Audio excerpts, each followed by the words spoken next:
This is a video troubleshooting some of the common questions that we have with our transitions pack. So the very first thing you should do before you apply a transition between two different shots is to select both shots, right click them, and make sure scale to frame size is checked.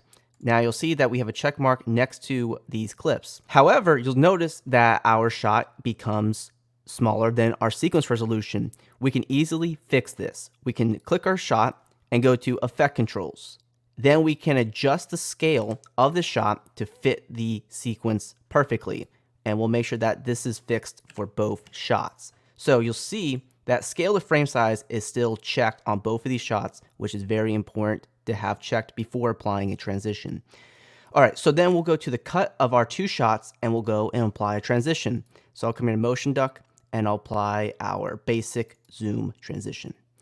All right, so our transition has now been imported and we just got to replace the media. So we will click the top part of our transition, which is the pink or magenta color.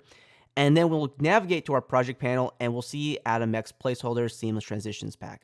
We'll open this folder. So before I dive into this, a lot of users like to use the icon view. I highly suggest using the list view as it's a little bit easier to find what we're looking for, since we have already imported a ton of transitions and it can be a hassle to replace your media after you imported a handful of transitions. Okay, so when we have our transition selected, we can go to Essential Graphics.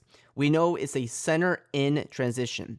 So we'll scroll down here until we see our transitions. We'll see that this is an S zoom for simple zoom. And we know we applied from a basic long category. And we know that this is an in-center transition. So we have two transitions here. And what we can do to verify that this is the right clip is we can double click on the sequence. And we'll notice that these are not the clips that we applied the transition on top of. So we'll click on the other one real quick. And these are the shots that we applied the transition on top of.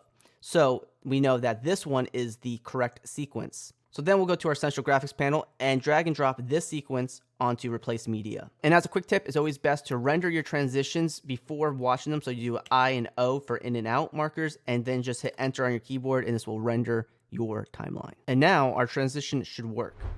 And another tip when you have a lot of transitions already applied to your project, when you have your AtomX placeholders folder open, just select one of the bottom transitions. So when we go to say apply another transition, that transition will automatically be highlighted. Then we can quickly click the top part of our transition and replace very fast. So please let me know if you have any questions.